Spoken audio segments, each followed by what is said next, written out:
Crux fidelis inter omnes, arbor una nobilis, nulla silvata lembro fet, fronde flore germine, dulce lignum dulces clavos, dulce pondus sustinet.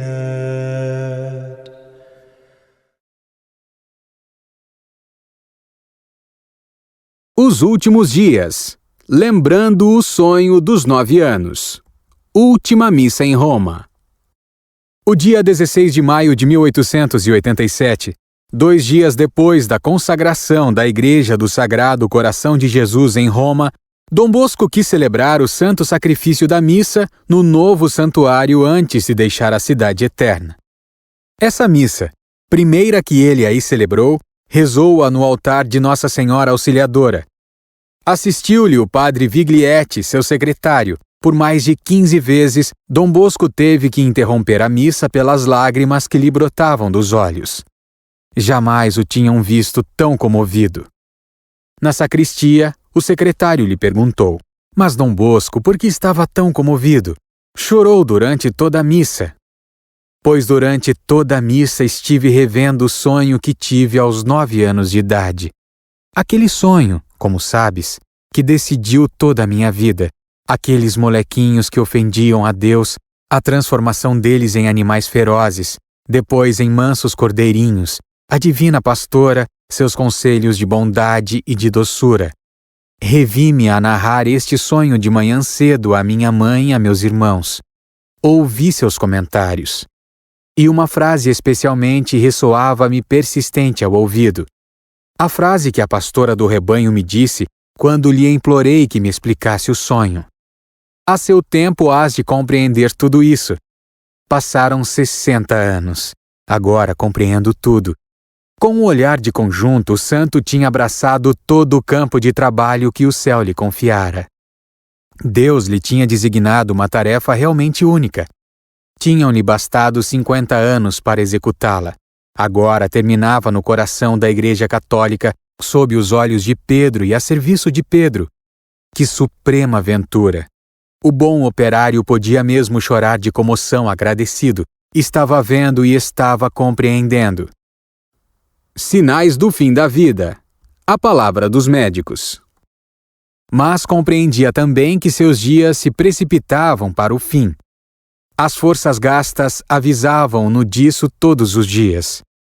Já não caminhava mais. Arrastava-se apoiado aos braços de seus filhos. Só a vontade se enrijecia num esforço supremo e o coração palpitava ainda no mesmo amor. Jovem e vivo como noutrora, para com essa juventude que lhe tinha consumido as energias. Enquanto me sobrar um fio de vida, dizia ele, consagrá-lo-ei ao bem espiritual e temporal de meus filhos. A esses ele suplicava que se mantivessem fiéis a seus ensinamentos. Sabeis o que deseja de vós este pobre velho que consumiu por vós todos os seus dias? São palavras que escreveu em Roma em 1884. Desejo que me consoleis, dando-me a garantia de que tudo fareis do que vos ensinei para o bem de vossas almas.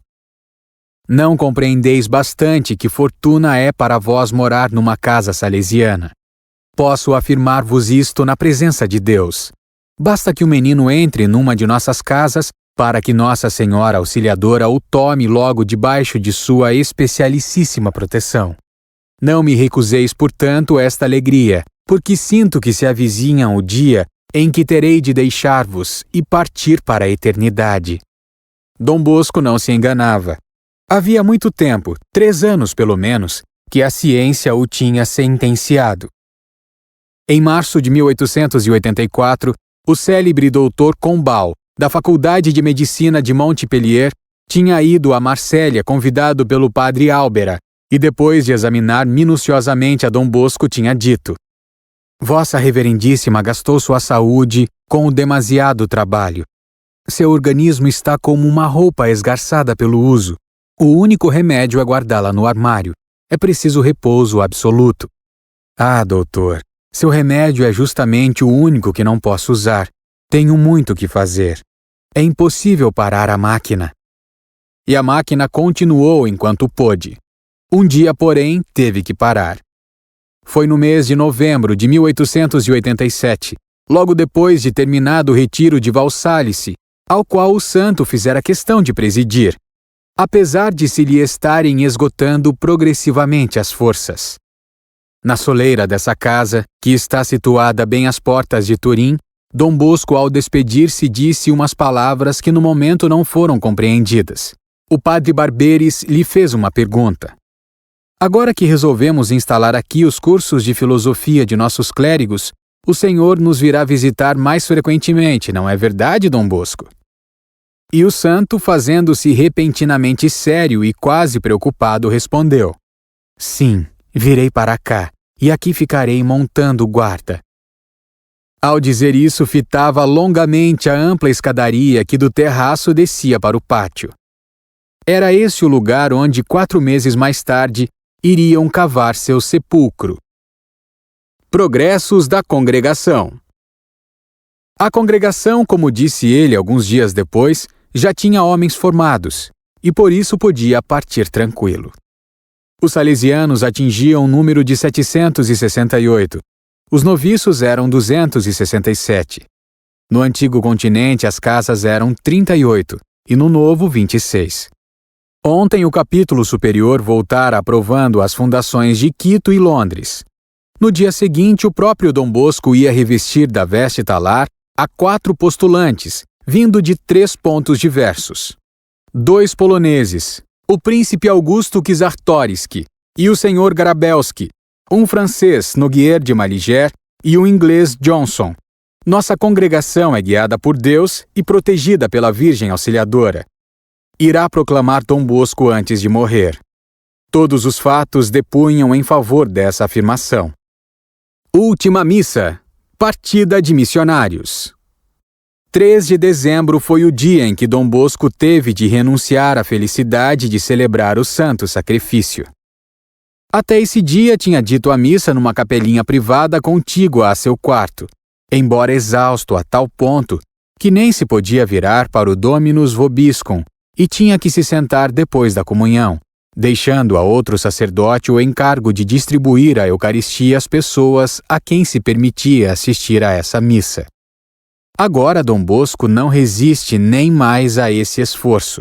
Por isso assiste à missa celebrada por seu secretário e faz a Santa Comunhão. No entanto, os primeiros dias de dezembro lhe são portadores de 3 grandes alegrias. No dia 6, no santuário de Nossa Senhora Auxiliadora, há uma nova despedida de missionários, a 12ª a contar desde 1875. Dom Bosco fez questão de descer para assistir à cerimônia. Sustentado pelo secretário, foi ocupar seu lugar na igreja durante o sermão feito pelo padre Bonetti. Mas o sermão mais eloquente era o que fazia o santo ancião, arrastando-se com tanto sacrifício até o templo para abençoar os novos apóstolos dos índios do Equador. Depois da bênção do Santíssimo Sacramento e de algumas palavras de adeus aos missionários ditas pelo excelentíssimo bispo auxiliar de Turim, a cena tornou-se comovedora até o extremo. Os missionários, desfilando um a um diante de Dom Bosco, despediam-se dele e lhe beijavam a mão. Não havia quem pudesse ficar de olhos secos. Quando terminou a despedida dos jovens apóstolos, deu-se livre passagem à multidão e precipitaram-se todos para o presbitério a implorar a bênção do bom pai. Depois, saindo com ele da igreja, o povo fez-lhe um cortejo de honra, acompanhando-o até a entrada do quarto e unindo as próprias aclamações às dos meninos que também correram a passagem de seu carinhoso pai. Dom João Calheiro e o bispo de Liege. Logo depois da partida dos missionários para Quito, chegou da América Monsenhor Calheiro. Entrou no oratório precisamente no dia 27 de dezembro, às 2 horas da tarde. O primeiro encontro do bispo salesiano com Dom Bosco foi um espetáculo emocionante. O venerando velho recebeu no quarto ao filho querido. Abraçou-o com efusão, estreitou-o ao peito e se desfez em lágrimas. Depois de beijar o anel pastoral, pôde finalmente pronunciar algumas palavras. Como vai de saúde? Era essa a pergunta que fazia sempre antes de todas as demais.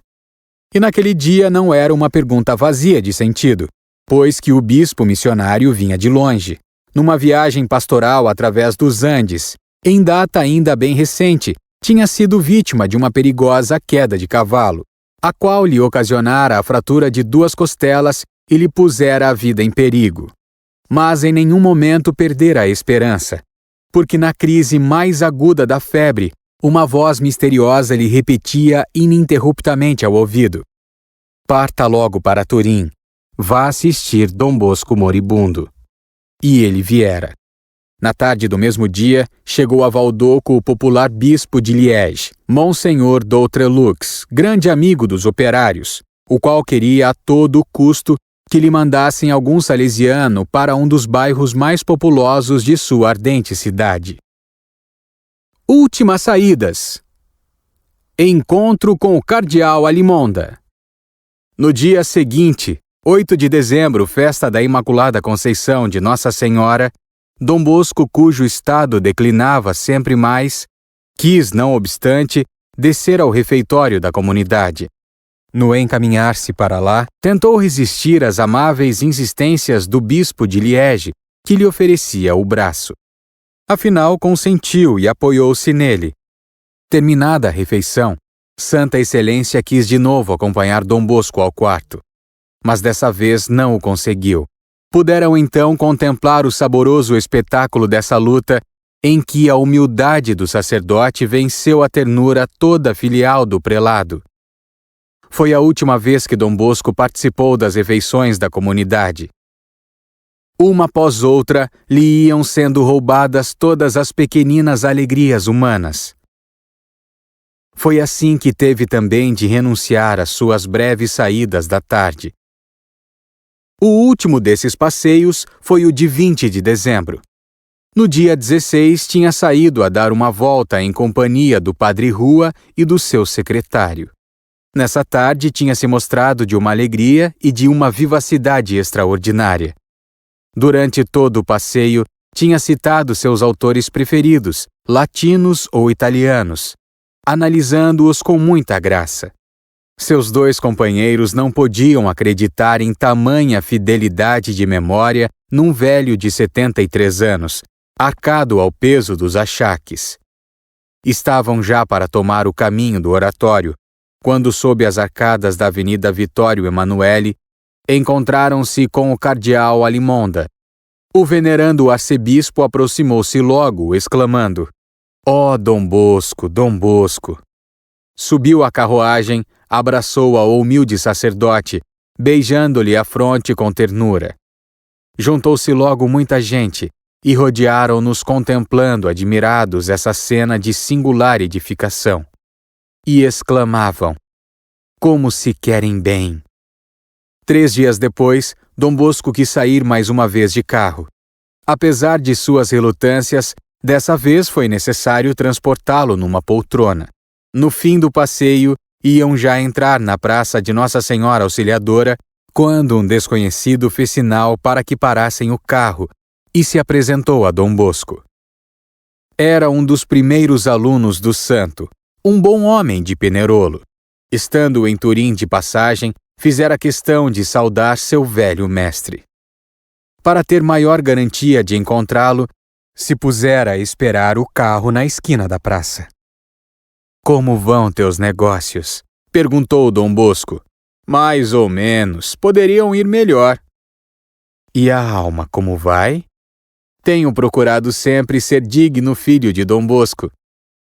"Muito bem, Deus te recompensará, reza por mim." E depois de abençoá-lo, despediu-se com estas palavras: "Recomendo-te a salvação de tua alma. Vive sempre como bom cristão." Poucos metros mais adiante, O venerando velho descia da carruagem quase transportado nos braços de seus filhos. Entrou para o quarto. Era a última vez que subia aquelas escadas. Últimas audiências e últimas confissões. Ficava-lhe ainda a consolação de servir as almas na hora das visitas ou no tribunal da confissão. Mas até esse ofício de conselheiro, de guia, de médico e de pai ia ser-lhe tirado um dia. Até o dia 20 de dezembro, mais ou menos, depois de ouvir missa e receber a comunhão na cama, fazia-se ajudar a vestir e, sentado no modesto sofá do quarto, recebia visitas.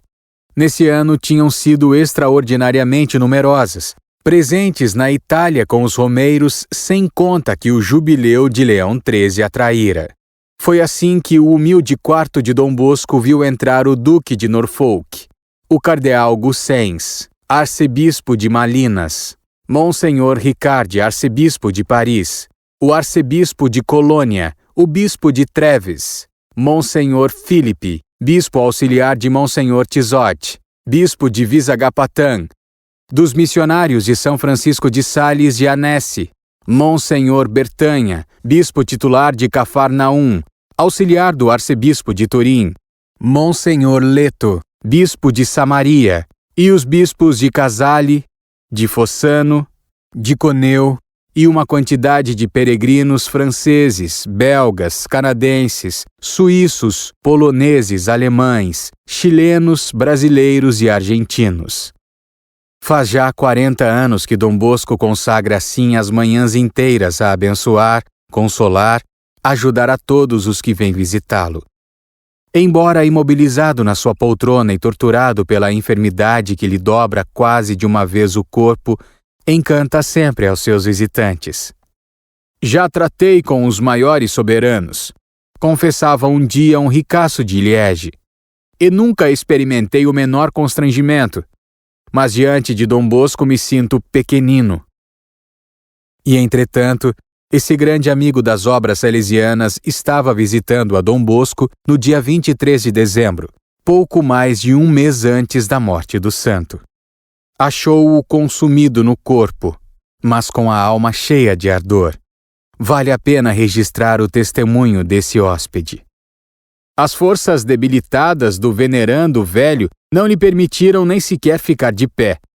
Logo que entrei, levantou a cabeça, que se conservava caída, e pude ver-lhe os olhos um tanto velados, mas cheios sempre ainda de uma inteligente bondade. Dom Bosco falava perfeitamente o francês. A voz era lenta e denotava certo esforço, mas exprimia-se com notável clareza. Achei que sua maneira de receber-me era toda feita de simplicidade cristã, nobre e cordial ao mesmo tempo. O que me deixou profundamente comovido foi ver num velho quase moribundo e assaltado assim profundamente pelas visitas uma atenção tão sincera e tão simpática para com os que dele se aproximavam. Com quanta comoção me falou do bispo de Liege e deu seu ardente zelo pelas obras em favor dos operários. Em Dom Bosco a espada gastou a bainha, mas quanta alma há ainda nesse corpo enfraquecido! Esta foi uma das últimas audiências. Fazia 3 anos que os achaques não lhe permitiam mais confessar todas as manhãs, como outrora. Porém, dedicava ainda a esse ministério as noites de quarta-feira e de sábado. O dia 17 de dezembro era sábado.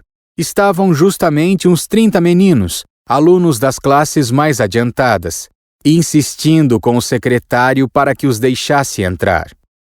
Foi inútil tentar persuadi-los de que o estado de Dom Bosco não lhe permitia mais ouvi-los em confissão. Eles continuaram a insistir que queriam entrar de qualquer maneira. Avisado pelo secretário, Dom Bosco a princípio achou que era uma tarefa superior às suas forças.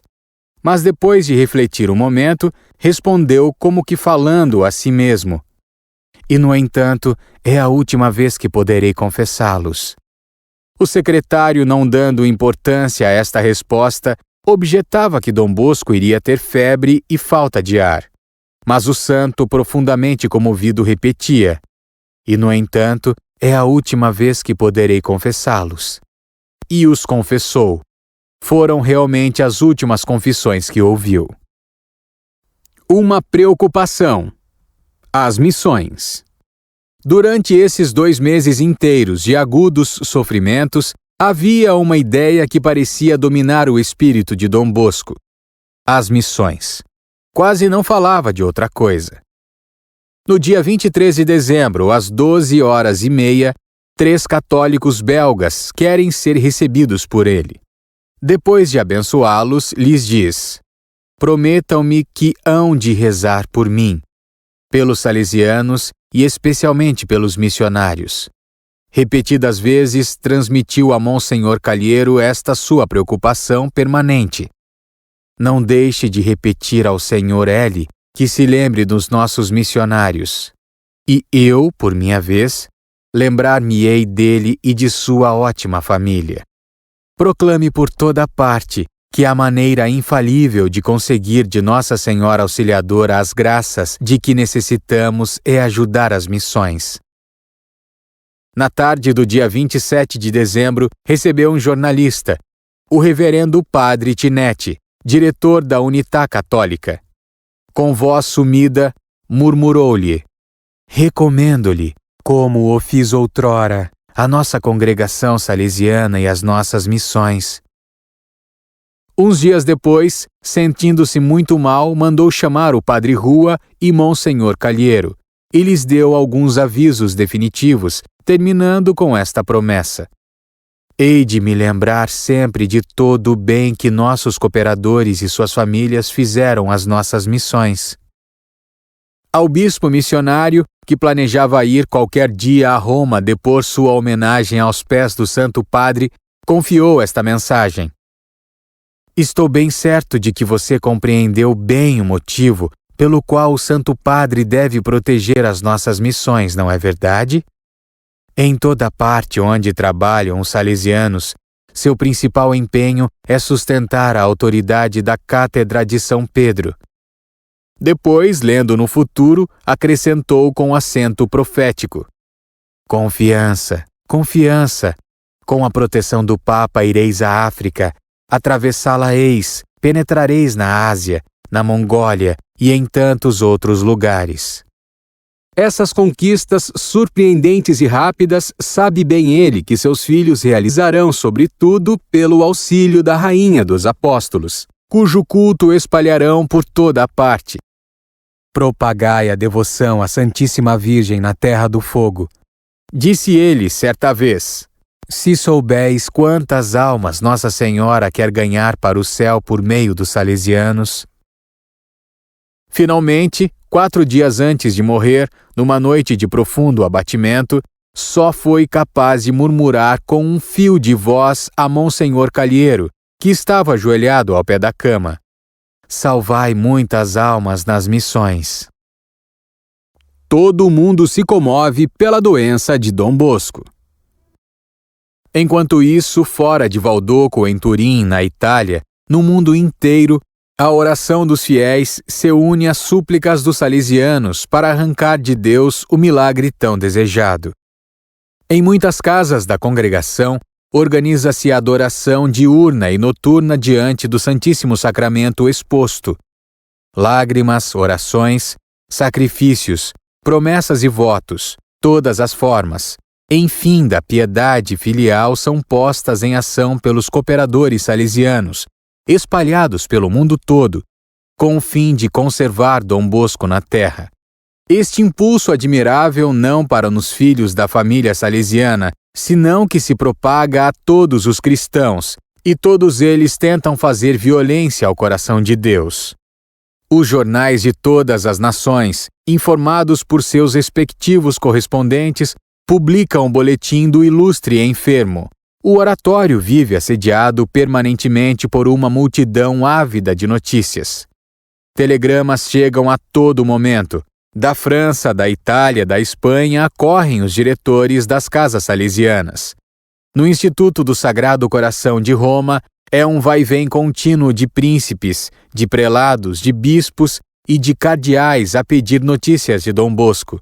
O próprio Santo Padre se digna mandar pedi-las. Em todos os institutos salesianos é o mesmo alvoroço. Em Barcelona, para poder satisfazer a todos, foi necessário estabelecer 3 centros de informações. Em Paris, a enfermidade de Dom Bosco é ocasião para se tornar cada vez mais conhecida a obra salesiana de Ménilmontant. Certa manhã, uma senhora da alta sociedade turinesa foi expressamente a Valdoco para pedir o último boletim do doente. O porteiro mostrou-lhe a unitá católica do dia, que anunciava uma melhora. A nobre visitante derramou lágrimas de alegria e depois deixou a bolsa nas mãos do porteiro, dizendo: Ó, diga a Dom Bosco que sare o quanto antes, e entregue-lhe esta oferta. A bolsa continha 20 luíses de ouro. O querido enfermo pede frequentemente aos médicos que lhe digam claramente seu estado. Por quê? Explica a ele. Os senhores sabem que eu não tenho receio de coisa alguma. Estou tranquilo e perfeitamente preparado. Dom Bosco não tem mais esperanças de sarar. Ele encara a partida definitiva deste mundo com uma calma, só igual à certeza com que vê a morte chegar inexorável. O padre Álbera, superior do oratório de São Leão em Marsella, dizia-lhe: É a 3ª vez, Dom Bosco, que o vemos chegar até o limiar da eternidade. As orações de seus filhos sempre conseguiram reconduzi-lo ao mundo, e estou certo que agora vai suceder a mesma coisa. Dessa vez não volto mais, respondeu Dom Bosco. Certa manhã perguntou ao secretário, padre Viglietti: Aqui em casa sabem que eu estou muito mal?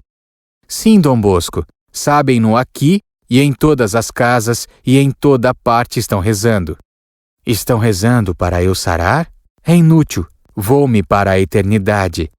Este mesmo sentimento tinha manifestado dias atrás ao depor o agasalho quando voltara do último passeio de carro.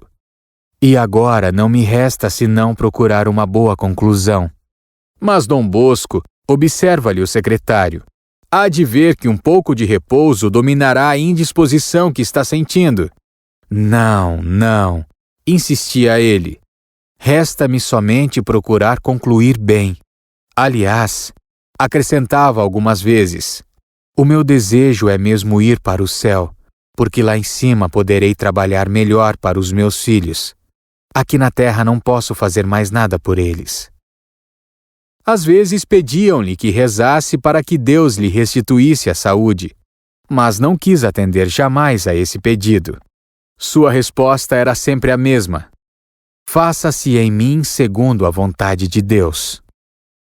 Repete com fervor todas as jaculatórias que lhe sugerem, mas se insinuam: Santíssima Virgem, fazei-me sarar.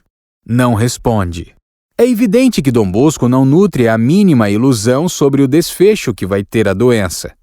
E nisto está plenamente de acordo com o parecer dos médicos, os quais, pela voz do Dr. Fissori, exprimem-se nestes termos: Dom Bosco não tem mais cura. Não há mais esperança de salvá-lo. Tudo nele foi atingido. Está minado por uma afecção cardíaca. O fígado está atacado. A medula espinhal apresenta uma complicação que produz a paralisia dos membros inferiores. Já não pode mais falar. Finalmente, os rins funcionam mal e os pulmões pior ainda. Esta doença não tem nenhuma causa direta. É uma existência gasta pelas fadigas incessantes unidas a contínuas preocupações. Este homem consumiu-se num trabalho superior às suas forças. Não morre de uma moléstia determinada. Morre como uma lâmpada que se apaga por falta de óleo. O viático e a extrema unção. Dom Bosco bem que o percebia, e por isso pedia a todos os que lhe rodeavam o leito que o ajudassem, como dizia ele, a salvar sua pobre alma. Fará também esse pedido ao seu venerando arcebispo, que vem vê-lo no leito de dores, antes de partir para Roma. Mas vossa reverendíssima não deve temer a morte, diz-lhe o eminentíssimo cardeal. Tantas vezes recomendou aos outros que vivessem preparados para bem morrer. Sim, eu o disse aos outros, eminência. mas agora tenho necessidade que os outros o digam a mim. Nessa mesma tarde, 23 de dezembro, pelas 5 horas, entrou o confessor do santo, Padre Giacomelli, seu companheiro de seminário. Ficaram a sós por alguns minutos. No dia seguinte, às 7h30, tudo estava preparado para a administração do sagrado viático. Dom Bosco diz chorando aos sacerdotes que os circundam: Ajudai-me todos vós a receber bem a Nosso Senhor. Eu sinto-me confuso. E manos tuas, Domine, comendo spiritum meum. Quando vê Monsenhor Calheiro com o vaso das hóstias na mão, as lágrimas aumentam. Que cena comovedora! É um instante indescritível. Ouvem-se apenas os soluços dos assistentes. O próprio bispo não é capaz de conter-se. Às 11 da manhã, Monsenhor Calheiro administrou-lhe a extrema unção. Dom Bosco já tinha pedido que lhe conseguissem a bênção do Santo Padre. O próprio bispo missionário foi quem apresentou a súplica a Roma. E no dia seguinte à noite, noite de Natal, a bênção chegou neste telegrama: Santo Padre, consternado pela doença de Dom Bosco, reza por ele e envia a bênção pedida. Cardeal Rampolla. Bom humor de Dom Bosco no meio dos sofrimentos. Nem a certeza da morte próxima, nem os duros sofrimentos do pobre corpo paralisado, nem o enfraquecimento progressivo das forças conseguiam arrancar ao santo velhinho a presença de espírito e o constante bom humor. Nos raros momentos de relativa calma que a doença lhe concedia, ele continuava entre uma crise e outra a dar sinais de uma vida intelectual inexplicável no estado em que se encontrava. Quase sempre, ao sair de um entorpecimento que às vezes durava horas e horas, ou de um estado de prostração repentina, falava com clareza de espírito e prontidão admiráveis sobre uma iniciativa encaminhada, ou sobre uma medida que se devia tomar, ou sobre uma disposição de tal lei que estava sendo esquecida, ou ainda sobre 1001 assuntos espinhosos, para os quais todos dava a solução que lhe sugeria a longa experiência. Os médicos não sabiam a que causa atribuir tão perfeita lucidez de espírito e tão prodigiosa atividade. Admiravam, ademais, não só a doce paciência do enfermo, mas ainda o seu inalterável sorriso. Dom Bosco conservou até o fim da vida o bom humor. Dir-se-ia até que, à medida que a doença progredia, o bom humor redobrava para iludir aos que o assistiam. Ora compunha uma quadrinha piemontesa a respeito das velhas pernas que não podia mais sustentá-lo, ora dizia a quem o transportava de um lugar para o outro: ponha tudo na conta, que no fim pagarei. Outra vez pedia ao secretário que lhe trouxesse um café gelado e recomendava: mas que esteja fervendo, hein? E um dia que a falta de ar o atormentava atrozmente, disse: vocês não conhecem alguma fábrica de foles? Ora, para que, Dom Bosco? Para substituir meus pulmões, que não valem mais nenhum vitém.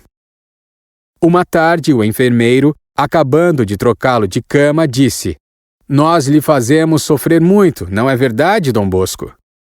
Oh, isso você mesmo é quem pode dizer.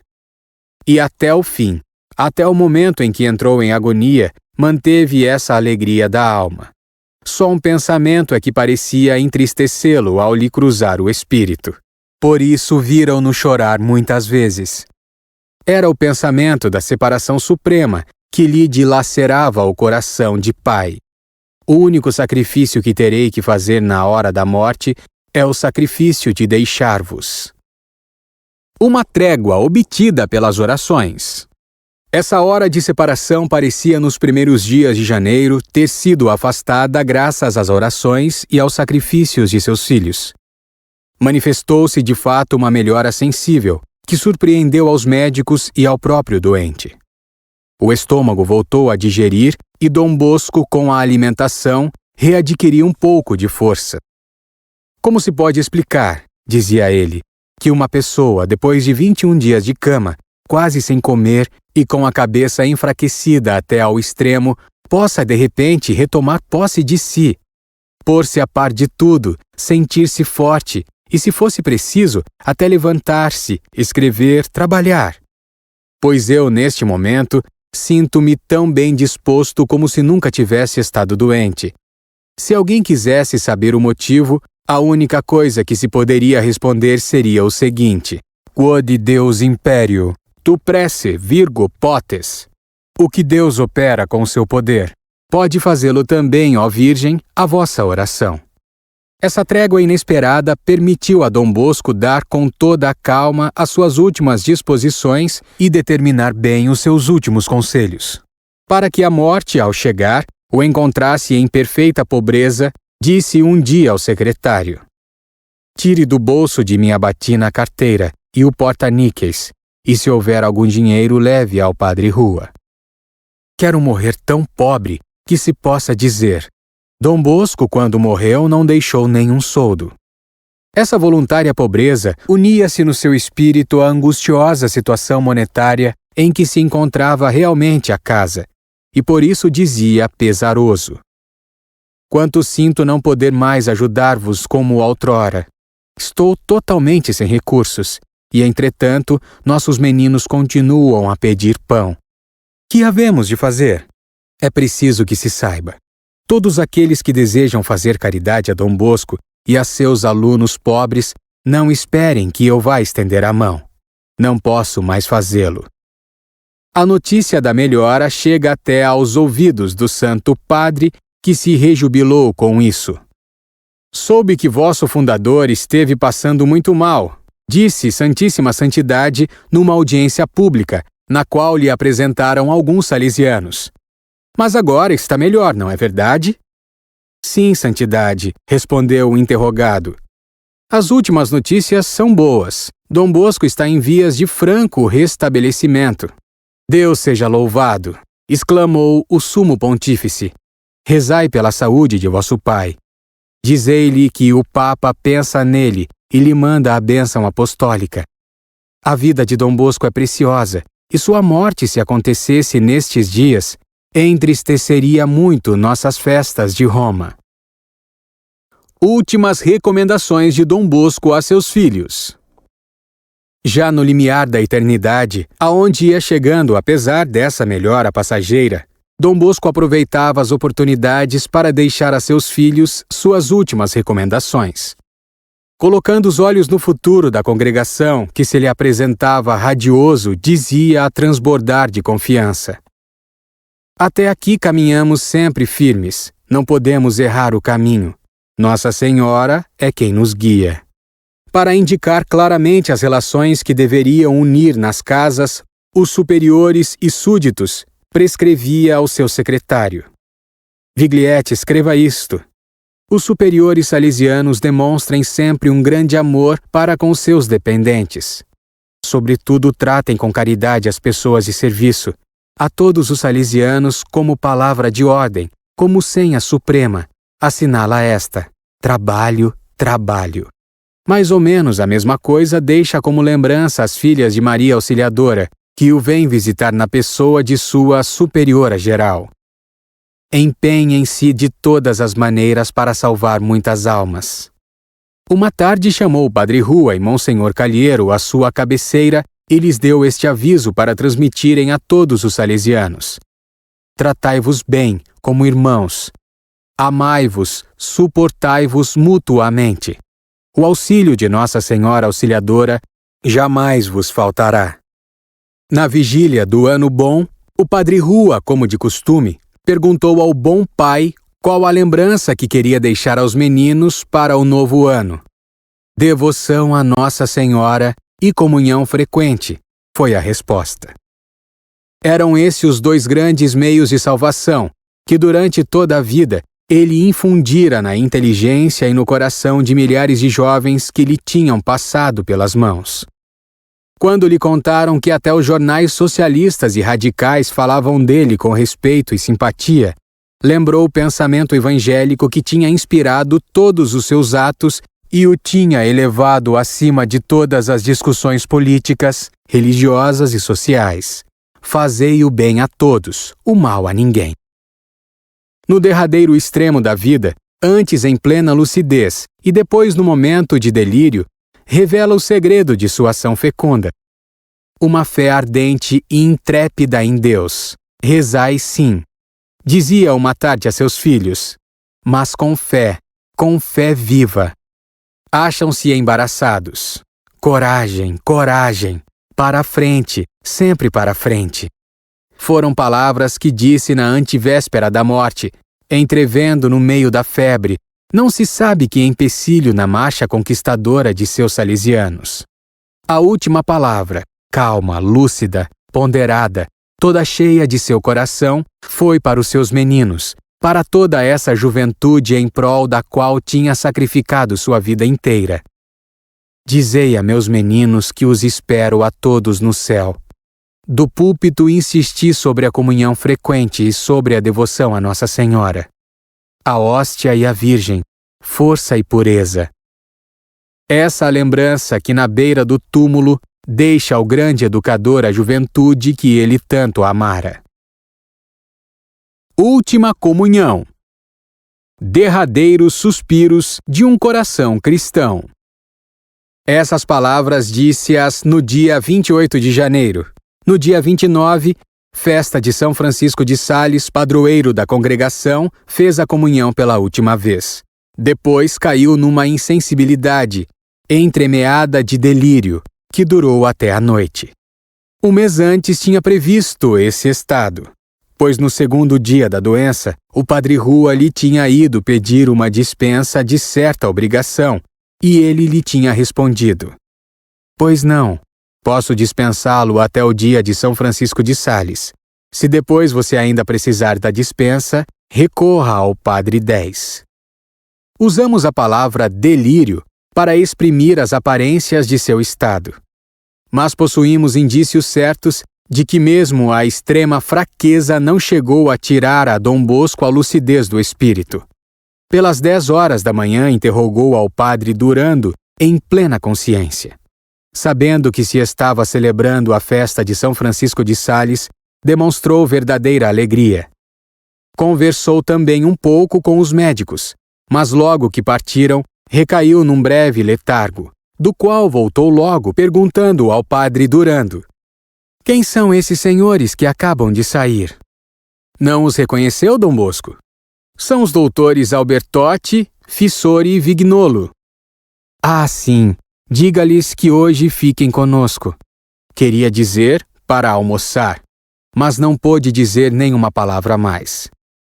O sentimento da gratidão não tinha perdido nada de sua vivacidade. Pronunciava muitas vezes, num tom de particular ternura, o nome dos principais benfeitores de suas obras. Um desses estava com um filho gravemente doente. "Pois bem", disse-lhe Dom Bosco, "tenho a intenção de que todas as orações que agora se fazem por mim sejam aplicadas a seu filho para obter-lhe a saúde."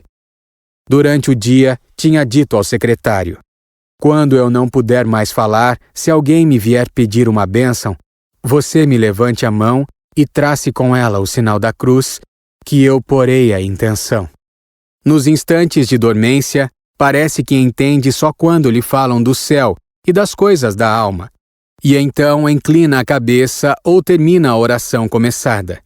Assim, por exemplo, quando o padre Bonetti lhe diz: "Maria Mater Gratiae, tu nos ab hoste protege", o enfermo conclui: "It mortis honra suscipe."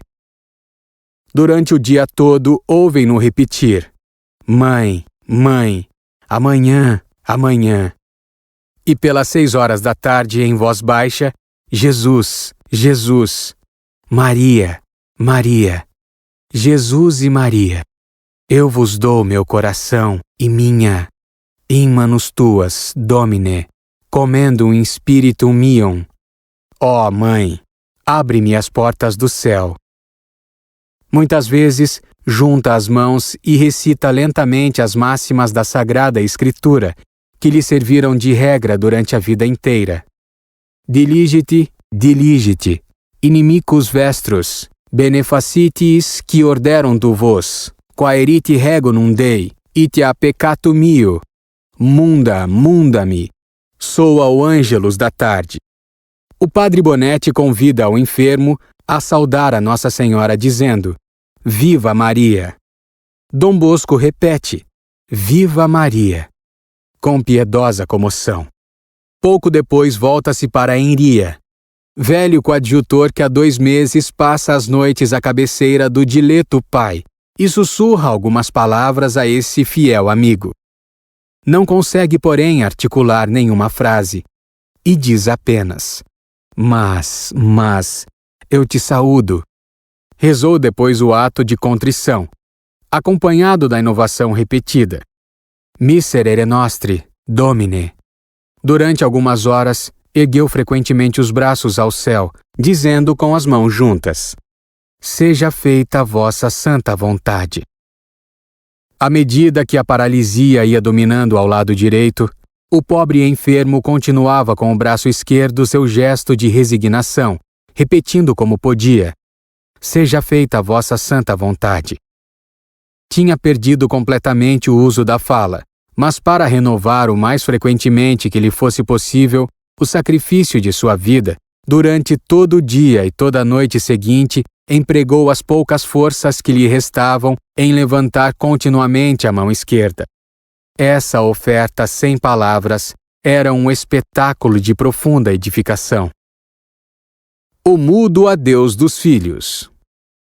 Compreendeu-se que estavam contadas horas do pobre enfermo. Aliás, ao alvorecer do dia 30, os próprios médicos não ocultavam que na tarde desse mesmo dia ou na madrugada do dia seguinte, no mais tardar, tudo estaria terminado. Então o padre Rua toma o posto de comando, e seu primeiro ato de governo é convocar ao redor do leito da agonia todos os angustiados filhos desse pai, a fim de que possam contemplar uma última vez ainda vivo e lhe venham dizer o último adeus, num derradeiro beijo depositado nessas mãos que tantas vezes os abençoaram. Reúnem-se em grupos silenciosos na capelinha particular e penetram sucessivamente no quarto em que agoniza o santo. Ele lá está estendido no leito, com a cabeça inclinada sobre o ombro direito e soerguida por 3 almofadas. O semblante calmo, nada descarnado, quase jovem, os olhos semicerrados, as mãos estendidas ao longo do corpo sobre os cobertores, no peito um crucifixo, aos pés a estola roxa, emblema da dignidade sacerdotal. Profundamente comovidos diante do pungente quadro, os filhos vêm aproximando-se nas pontas dos pés, ajoelham-se à cabeceira do agonizante e depõem um beijo de veneração nessa mão caridosa. Desfilam assim as centenas pela sala pequenina, pois que vieram de todas as partes. Depois dos salesianos, é a vez dos alunos das classes superiores e dos aprendizes maiores. E a cena de ternura filial dura o dia inteiro. Nesse mesmo dia, um telegrama da República do Equador anuncia a chegada a Guayaquil dos missionários que tinham partido nos meados de dezembro. O padre Rua apressa a contar a alegre notícia a Dom Bosco. Parece que Dom Bosco entende. Com efeito, abre os olhos e ergue-os para o céu, como que para agradecer. Agonia. Última bênção. Morte. À 1h45 da madrugada, Dom Bosco entrou em agonia. O padre Rua, seu vigário, toma a estola e continua as orações dos agonizantes, já começadas e interrompidas cerca de meia-noite. Chamam a toda a pressa os superiores maiores e, no minuto, acham-se reunidos no pobre quarto de Dom Bosco uns 30 salesianos, clérigos e leigos, ajoelhados ao redor do leito. Logo que chega Monsenhor Calheiro, o padre lhe cede a estola e fica à direita de Dom Bosco. Então, inclina-se ao ouvido do pai e lhe diz com a voz estrangulada pela dor: Dom Bosco, aqui estamos nós, seus filhos. Pedimos-lhe que nos perdoe todos os desgostos que lhe demos e que, em sinal de perdão, nos dê pela última vez a sua bênção. Eu lhe sustentarei a mão e pronunciarei a fórmula. Que cena comovedora! Todas as frontes se inclinam até o chão e o padre Rua, recolhendo as forças que a angústia do momento lhe deixa ainda, pronuncia as palavras da bênção e ao mesmo tempo levanta a mão já paralisada de Dom Bosco para invocar a proteção de Nossa Senhora Auxiliadora sobre os salesianos presentes e sobre os demais que estão espalhados por todo o mundo. Pelas 3 da madrugada chega este telegrama. Santo Padre envia íntimo do coração a bênção apostólica a Dom Bosco gravemente enfermo. Cardeal Rampolla. Monsenhor Calheiro já tinha recitado o Proficicere. Às 4h30, na igreja Nossa Senhora Auxiliadora, soam as Ave-Marias e os presentes rezam o Ângelus ao redor do leito. Depois o padre Bonetti sugere ao venerando agonizante a jaculatória que tinha repetido tantas vezes nos dias precedentes. Viva Maria! De repente, o leve estertor, que vinha durando já 1h30, cessou. Por uns instantes, a respiração se fez regular e tranquila. Mas foi coisa de segundos. Esse derradeiro sopro se apagou também. Dom Bosco está morrendo, exclamou o padre Belmonte.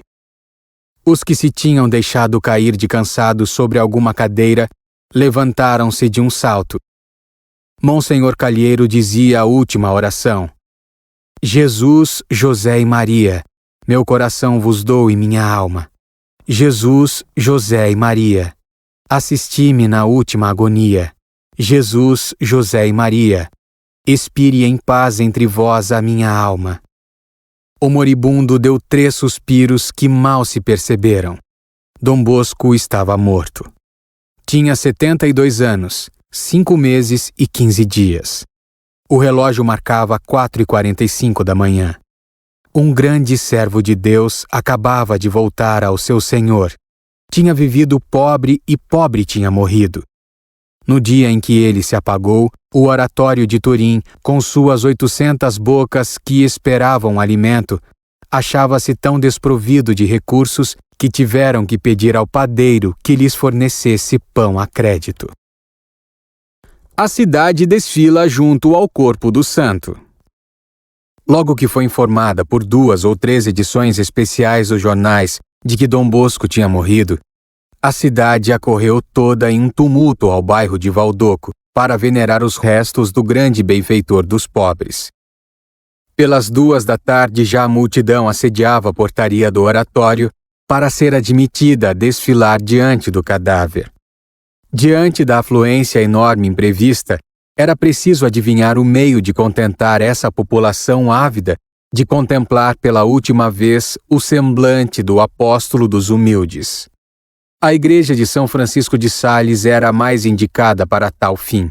Portanto, transportaram para lá o morto, revestido de paramentos violáceos, de barrete na cabeça e com um crucifixo nas mãos juntas. Sentado numa poltrona posta sobre um estrado no presbitério, ali estava Dom Bosco, na postura de uma pessoa adormecida de feições serenas, naturais, quase sorridente. Depois de 24 horas, não tinha ainda a morte posto seu selo nesse rosto. Quando se abriram as portas da igreja para deixar entrar o povo, dir-se-ia que a cidade tinha acorrido toda inteira para venerar o santo corpo. A Avenida Regina Margherita e a Avenida Valdoco ficaram apinhadas de gente e atulhadas de carruagens fidalgas e de carros de praça. Na praça de Nossa Senhora Auxiliadora, sucediam-se ondas contínuas de uma multidão imensa e recolhida. Introduzidos pela portaria do oratório, entravam na igreja e desfilavam diante do cadáver, dispersando-se em seguida nos pátios internos e saindo finalmente para a rua como vagas de um rio a se perseguirem. Ali se viam todas as classes da sociedade. Pelas 10 horas, os comerciantes modestos. Do meio-dia em diante até a tarde, os grandes negociantes. A magistratura, a gente de grandes posses, os funcionários públicos. Até a noite continuou o desfile. Cerca de 40.000 pessoas passaram a venerar os restos mortais do humilde sacerdote. Orações da noite junto ao corpo de Dom Bosco. À noite deu-se o supremo adeus dos filhos ao pai querido. Ali pelas 21h, reuniram-se todos os alunos do instituto na igreja, onde estava exposto o corpo de Dom Bosco. Quantas recordações lhes evocava a história daquelas paredes! Daquele púlpito, suas palavras eficacíssimas tinham dominado as almas durante 18 anos. Naquele altar, durante tantos anos, tinha ele celebrado a Santa Missa com sua devoção simples, profunda, terna, mas sem nenhuma aparência extraordinária, com aquela confiança que alcançava tudo, sem a menor manifestação externa dos maravilhosos favores de que Deus lhe inundava a alma. Atrás daquele altar, naquele confessionário, quantas frontes se tinham reerguido firmes e absolvidas, quantas vontades se tinham endireitado, ficando firmes para a luta e prontas para desafiar o mal. Ninguém podia ficar insensível a tão santas recordações, e a vista de Dom Bosco definitivamente adormecido para a terra, sentado ali na frente deles, acabava de completar a comoção geral. Os 800 meninos rezaram de joelhos as orações da noite, as mesmas que Dom Bosco lhes tinha ensinado. Depois, no meio do mais profundo silêncio, falou o padre Francésia. Estais vendo aqui diante de vós nosso queridíssimo pai, na majestosa calma do último repouso e com um sorriso que ainda ficou pairando nos lábios? Dir-se-ia até que ele vos deseja falar, e vós esperais quase que ele se levante e vos faça ouvir pela última vez o som penetrante de sua voz querida. Mas não, tudo está terminado. Ele não vos pode repetir os santos ensinamentos que tão frequentemente vos dava. E cabe a mim deixar-vos a última lembrança desse dia. Porém aqui, neste lugar onde Dom Bosco se sacrificou por vós, que outra lembrança poderia eu deixar-vos senão a última palavra que ele vos mandou como testamento? Digam a meus meninos que eu os espero a todos no céu? A alocução continuou, enquanto Dom Bosco, na serenidade da morte, parecia abençoar pela última vez a toda a família reunida ao redor dele. Foi difícil levar os meninos para o dormitório. Imóveis, vivamente comovidos, parecia que não ouviam nada e não se resolviam nunca afastar-se desse pai que jamais iriam ver de novo nesta terra. A apoteose dos funerais. Os funerais de Dom Bosco, no dia 2 de fevereiro, foram um verdadeiro triunfo. Parecia que toda a cidade de Turim queria assistir à passagem do cortejo. O filho do povo, o benfeitor do povo, recebeu do povo nesse dia a maior prova de veneração e de amor que qualquer monarca jamais poderia sonhar. Todas as categorias, todas as condições, todas as opiniões políticas, todas as classes sociais figuravam no cortejo. É bem verdade que a caridade, quando se apresenta com todos os sinais do Evangelho, sem a menor falsidade humana, conquista o coração dos homens e os subjuga a todos infalivelmente. 4 dias depois, no dia 6 de fevereiro, às 5h da tarde, em Valsálice, que fica logo às portas de Turim, ao sopé de uma das ridentes colinas que circundam a grande cidade, uma cerimônia íntima reuniu os filhos prediletos do grande apóstolo. Salesianos, filhas de Maria Auxiliadora, cooperadores, ex-alunos, alunos das casas salesianas, iam assistir à sepultura do pai querido. Precisamente no lugar que o olhar do santo marcara tão obstinadamente 4 meses antes, bem no meio da escadaria que conduz do pátio ao terraço do colégio, estava pronto o jazigo à sua espera. Ali depositaram o tríplice caixão e selaram a sepultura. No fim, disse num discurso o bispo missionário Monsenhor Calheiro: como os primeiros cristãos, são palavras suas. Prostrados sobre a tumba dos mártires, se animavam a combater pela fé, como São Felipe Neri aprendia a se tornar o apóstolo de Roma visitando as catacumbas. Assim virão salesianos buscar neste sepulcro a luz e a força, a regra da vida e a energia da ação, o amor dos irmãos e o sacrifício para fazer o bem. Jamais outras palavras foram tão proféticas.